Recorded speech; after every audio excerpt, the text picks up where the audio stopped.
क्या तुम भारत के लिए खुफिया मिशन करोगे? 2 साल तक उन्होंने पाकिस्तान के नक्शे रटे। उनका निशाना था पाकिस्तान आर्मी। उन्होंने पाकिस्तानी फौज की हर हरकत पर नजर रखी। एक भारतीय जासूस का पाकिस्तानी सेना में मेजर बनना। उस वक्त डॉक्टर AQ खान पाकिस्तान का एटम बम बना रहे थे।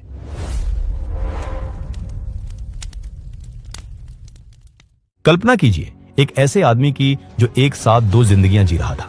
एक तरफ वो भारत के राजस्थान का रहने वाला रविंद्र कौशिक था, एक थिएटर आर्टिस्ट, और दूसरी तरफ वो पाकिस्तान आर्मी का एक सम्मानित अफसर मेजर नबी अहमद शाकिर था। ये कहानी किसी फिल्मी हीरो की नहीं है, ये कहानी है द ब्लैक टाइगर की। भारत की खुफिया एजेंसी रॉ के इतिहास में रविंद्र कौशिक जैसा जासूस शायद ही दूसरा कोई हुआ हो। उन्होंने जो किया वो नामुमकिन सा लगता है। उन्होंने दुश्मन के घर में घुसकर उनकी ही वर्दी पहनकर वहीं से भारत की सुरक्षा की, लेकिन बदले में उन्हें क्या मिला वो जानकर आपका भी खून खौल उठेगा। कहानी की शुरुआत होती है 1971 के बाद। भारत ने पाकिस्तान को युद्ध में बुरी तरह हराया था और बांग्लादेश का जन्म हुआ था। पाकिस्तान के लिए यह हार एक बहुत बड़ी बेइज्जती थी। रावलपिंडी में बैठी पाकिस्तानी फौज बदले की आग में जल रही थी। रॉ, जो अभी नई नई बनी थी, उसे यह समझने में मुश्किल हो रही थी कि पाकिस्तान सीमा के उस पार क्या साजिश रच रहा है। खासकर पाकिस्तान का न्यूक्लियर प्रोग्राम भारत के लिए एक बहुत बड़ा खतरा बन रहा था। भारतीय खुफिया एजेंसियों को समझ आ गया था कि अगर पाकिस्तान के इरादों को जानना है तो हमें वहां कोई अपना आदमी भेजना होगा, एक डीप कवर एजेंट। और इसी तलाश ने रॉ को पहुंचाया राजस्थान के श्रीगंगानगर में। रविंद्र कौशिक का जन्म 1952 में श्रीगंगानगर में हुआ था। यह शहर पाकिस्तान बॉर्डर के बिल्कुल पास है। बचपन से ही रविंद्र ने बॉर्डर की टेंशन, फौज की आवाजाही और जंग का माहौल देखा था। उनके पिता इंडियन एयर फोर्स में थे, इसलिए देशभक्ति उनके खून में थी। लेकिन रविंद्र फौजी नहीं बनना चाहते थे, वो तो एक कलाकार थे। 1973 में वो लखनऊ में एक नाटक कर रहे थे। उस नाटक में उन्होंने एक ऐसे भारतीय फौजी का रोल किया था जिसे चीन की आर्मी पकड़ लेती है। नाटक में दिखाया गया था कि कैसे वो फौजी टॉर्चर सहने के बावजूद अपने देश के राज नहीं खोलता। किस्मत देखिए, उस हॉल में कुछ ऐसे लोग बैठे थे जो ताली बजाने नहीं बल्कि टैलेंट ढूंढने आए थे। वो रॉ के अफसर थे। उन्होंने देखा कि रविंद्र के अंदर एक अलग ही काबिलियत है। वो स्टेज पर रोते थे तो असली आंसू आते थे, गुस्सा करते थे तो आंखें लाल हो जाती थी। जासूसी की दुनिया में इसे इमोशनल सेगमेंटेशन कहते हैं। नाटक खत्म होने के बाद उन्हें बैक स्टेज अप्रोच किया गया। क्या तुम भारत के लिए खुफिया मिशन करोगे? रविंद्र कौशिक शुरू से ही देश के लिए कुछ बड़ा करना चाहते थे, इसलिए बिना सोचे उन्होंने तुरंत हाँ कर दिया। उनसे कहा गया कि उन्हें दिल्ली आना होगा। इसके बाद वो अपने घर पर नौकरी का बहाना देकर दिल्ली चले गए। दिल्ली में रविंद्र कौशिक की असली ट्रेनिंग शुरू हुई। उनका नाम रखा गया नबी अहमद शाकिर। उन्हें उर्दू सिखाई गई। सबसे मुश्किल काम था धार्मिक तौर पर ढलना। रविंद्र ने कुरान पढ़ी, नमाज पढ़ने का सही तरीका सीखा और इस्लाम की बारीकियों को समझा। यहां तक कि उनका खतना भी करवाया गया। 2 साल तक उन्होंने पाकिस्तान के नक्शे रटे। लाहौर की गलियां, कराची के बस रूट्स, सब कुछ उनके दिमाग में छप गया था। वो पूरी तरह से तैयार थे। इसके बाद रॉ ने उन्हें आजमाने के लिए 7 से 8 देशों में इंफॉर्मेशन जुटाने के लिए भेजा, जहां उन्होंने कुछ पाकिस्तानियों से दोस्ती भी कर ली। करीब 1 साल ऐसा ही चलता रहा। इस दौरान उन्होंने अपना काम शानदार तरीके से किया। अब रॉ को भरोसा हो गया कि रविंद्र कौशिक अब पूरी तरह से तैयार है। 1975 में 23 साल की उम्र में रविंद्र कौशिक ने बॉर्डर पार किया।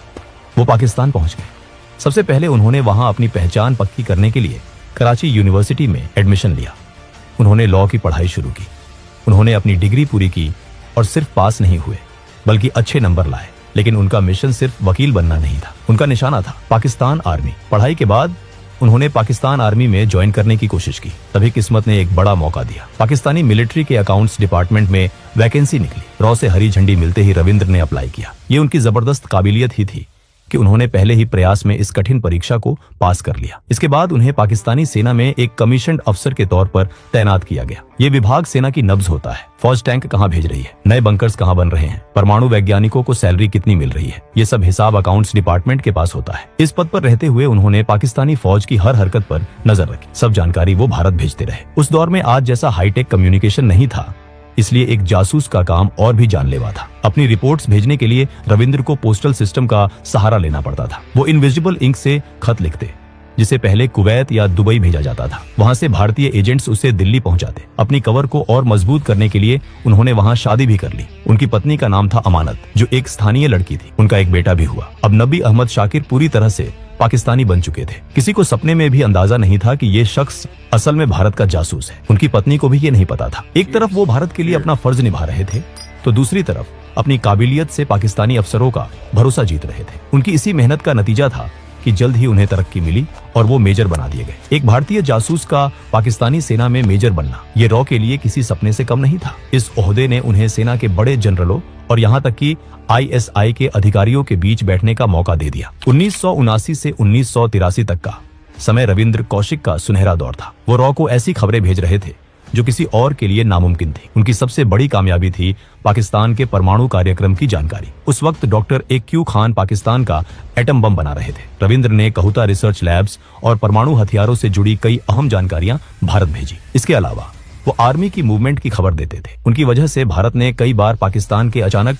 हमलों को रोका। राजस्थान बॉर्डर पर होने वाली कई साजिशें उनकी वजह से नाकाम हुई, जिससे हजारों हिंदुस्तानी सैनिकों की जान बची। उनकी रिपोर्ट्स इतनी सटीक और कीमती होती थीं कि जब ये रिपोर्ट्स प्रधानमंत्री इंदिरा गांधी तक पहुंची तो उन्होंने रविंद्र कौशिक को द ब्लैक टाइगर का खिताब दिया। पाकिस्तान में रहते हुए वो 3 से 4 बार भारत भी आए थे। जब भी उन्हें आना होता, रॉ उन्हें पहले दुबई बुलाती और फिर वहां से भारत भेजती थी। अपने माता पिता को उन्होंने बता रखा था कि वो दुबई में काम करते हैं ताकि किसी को शक ना हो। वो अक्सर अपने परिवार को चिट्ठियां भी लिखते थे। इस तरह खतरा उठाते हुए उन्हें पाकिस्तान में 8 साल हो गए थे। सितंबर 1983 रॉ को रविंद्र तक कुछ जरूरी संदेश पहुंचाना था। इसके लिए उन्होंने एक नए और कम तजुर्बे वाले एजेंट को चुना, जिसका नाम था इनायत मसीह। जैसे ही इनायत पाकिस्तान पहुंचा, पाकिस्तान की खुफिया एजेंसी ISI की नजर उस पर पड़ गई। इनायत मसीह को पकड़ लिया गया। सियालकोट के इंटेरोगेशन सेंटर में उस पर बेहद टॉर्चर किया गया। वो टूट गया। दर्द के मारे उसने उगल दिया कि वो एक बड़े एजेंट से मिलने आया है जो पाकिस्तान आर्मी में है। इनायत ने बता दिया कि मेजर नबी अहमद असल में रॉ एजेंट रविंद्र कौशिक हैं। पहले तो पाकिस्तानी अफसरों ने इसे मानने से इनकार कर दिया, लेकिन फिर उन्हें याद आया कि नबी का पाकिस्तान में कोई रिश्तेदार नहीं है, जिससे उनका शक गहरा हो गया। क्योंकि रविंद्र एक मेजर थे, उन्हें बिना सबूत के पकड़ना मुश्किल था, इसलिए उन्हें फंसाने के लिए एक प्लान बनाया गया। इनायत ने रविंद्र को मिलने के लिए एक पार्क में बुलाया। रविंद्र को इस साजिश का अंदाजा नहीं था, इसलिए वो वहां चले गए। जैसे ही दोनों ने बात शुरू की, वहां छिपे पाकिस्तानी सैनिकों ने देख लिया कि इनायत सच बोल रहा था। उन्होंने रविंद्र को चारों तरफ से घेरकर गिरफ्तार कर लिया। गिरफ्तारी के बाद रविंद्र को सियालकोट ले जाया गया। वहां उनके साथ जो हुआ वो सुनकर किसी की भी रूह कांप जाए। 2 साल तक 1983 से 1985 तक उन्हें लगातार टॉर्चर किया गया। 2 साल तक टॉर्चर इतना बुरा था कि उन्हें लगने लगा इससे अच्छा तो मैं मर जाऊं। ISI जानना चाहती थी कि उन्होंने क्या क्या जानकारी लीक है, उनके नेटवर्क में और कौन है। लेकिन रविंद्र कौशिक टूटे नहीं। उन्हें यह भी ऑफर दिया गया कि अगर वो भारतीय फौज से जुड़ी सीक्रेट्स बताएंगे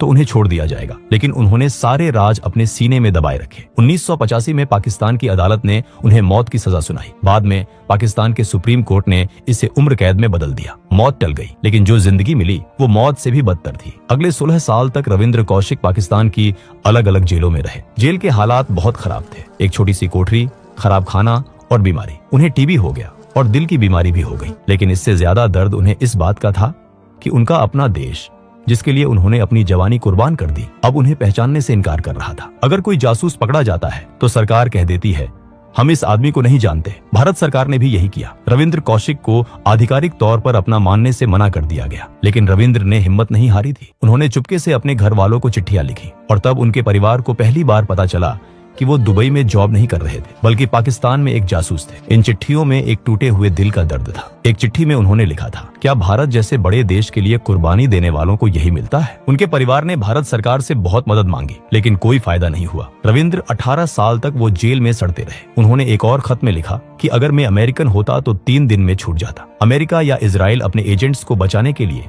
जमीन आसमान एक कर देते हैं, कैदियों की अदला बदली करते हैं, लेकिन रविंद्र कौशिक के लिए कोई डील नहीं हुई। वो वहीं सड़ते रहे। 21 नवंबर 2001 ठंड का मौसम था। मियां वाली जेल की ठंडी दीवारों के बीच द ब्लैक टाइगर की सांसें थम गई। TB और हार्ट फेलियर ने उनकी जान ले ली। वो सिर्फ 49 साल के थे। उनकी मौत पर कोई सलामी नहीं दी गई, कोई तिरंगा उनके जिस्म पर नहीं ओढ़ाया गया। उन्हें जेल के पीछे एक गंदे से कब्रिस्तान में दफना दिया गया। आज वहाँ शायद कोई निशान भी नहीं होगा कि वहाँ भारत का सबसे बड़ा जासूस सोया हुआ है। पीछे रह गया उनका परिवार। जयपुर में उनके पिता अपने बेटे के इंतजार में ही गुजर गए। उनकी माँ आमला देवी आखिरी सांस तक लड़ती रही। वो प्रधानमंत्रियों को चिट्ठियां लिखती रही, बस एक उम्मीद में कि शायद उनका बेटा वापस आ जाए। 2006 में वो भी अपने बेटे से मिले बिना दुनिया छोड़ गई। काफी संघर्ष के बाद सरकार ने परिवार को नाम मात्र की पेंशन दी। उनके छोटे भाई ने एक इंटरव्यू में कहा कि उन्हें सरकार से पैसे नहीं चाहिए, बस वो इतना चाहते हैं कि सरकार रविंद्र के काम को स्वीकार करे। उन्होंने पूछा कि जब फौजियों को इतना सम्मान मिलता है तो सब कुछ छोड़कर दुश्मन के देश में काम करने वाले जासूसों को क्यों नहीं? लेकिन सच यही है